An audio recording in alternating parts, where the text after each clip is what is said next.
Julish?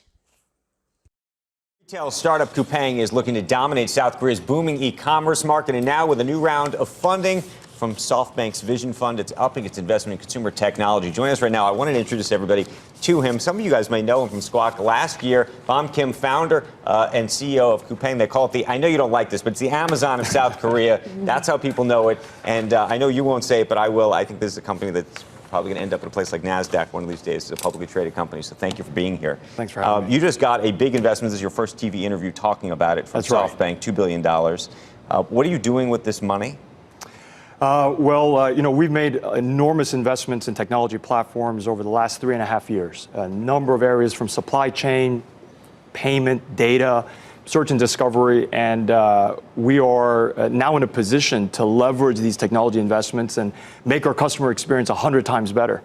And it's exciting because we're just scratching the surface. Would you ever expand outside of South Korea? Well, the constraints that we're solving for are shared by a lot of markets in Asia, but Korea is one of the largest and fastest growing markets in the world. It's the 5th largest e-commerce market in the world today. It's on pace to be the 3rd largest e-commerce market in the world in 3 years, just behind China and the US. So there's a lot of opportunity in the home market, and we're focused on the home market today. How often do you get calls either from Jeff Bezos or Walmart? No, I can't. We're not talking with either of those parties. But would you ever think about selling the company? No, we have such a long-term vision for the company, and we're in a position now to expand. We've rolled out numerous services over the last 6 months, and the rate of innovation is actually accelerating. The company is approaching $5 billion in revenue this year. That's 14x what it was in 2014. And as our scale has gotten bigger, the rate of growth has accelerated. So this year, we're growing. We're about to exit the year at 70% year-over-year growth, which is more than 3 times the rate of the market growth. Right. So this is an exciting time. We have all the plans in the world right now to keep investing where we're investing. Tell us about some of the new technology you're developing. One of the things that's so amazing is, when they actually do, they do, it's all end-to-end. I'm sorry to do that. I'm telling you the story. It's all end-to-end, meaning they do the delivery too, so that when they actually deliver the product, they know who you are, and they actually talk, and there's little notes in the system to say little things to you. It's kind of a crazy situation. Yeah, that's right. So we've invested not only in the fulfillment space, which I think more people are familiar with in e-commerce. We've built 150 soccer fields worth of fulfillment centers. But in addition to that, we've actually built out our own last mile logistics. So essentially a UPS customized for e-commerce. And that allows us to customize and personalize even the last mile experience for our customers. That's expensive. Very expensive.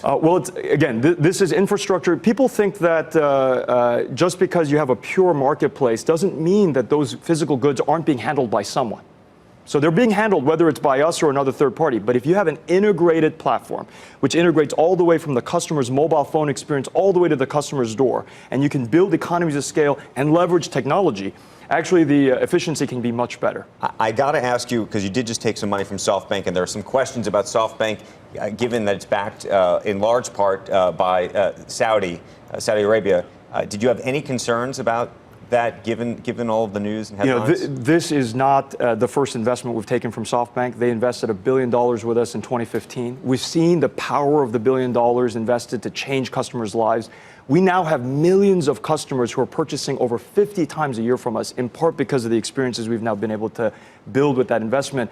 We're really excited about the $2 billion now that we're receiving, and the power of that to continue to change customers' lives. And you got to tell us, by the way, about one of your first, I think, very early investors, Bill Ackman. Bill Ackman. How did he become an investor in this thing? Bill was an early investor. He believed in the vision that we had, and we have, again, a long-term vision to have a profound impact on customers' lives, and we're very fortunate to have a large group of long-term investors. Right. Bill says, by the way, this is like one of his best investments, and didn't even realize it when he did it. You had just finished running that magazine, right? That's right. Well, I was actually in business school at the time. I was dropping out after my first year, approached Bill and among other investors. So, we have, along with SoftBank, we have T. Rowe, Wellington, right. BlackRock, a number of big investors that we've been fortunate enough to get a lot of investment. Anyway, good luck. I'm sure we're going to be seeing a lot more of you. Thank you. Appreciate it. Thanks for having me. Julish?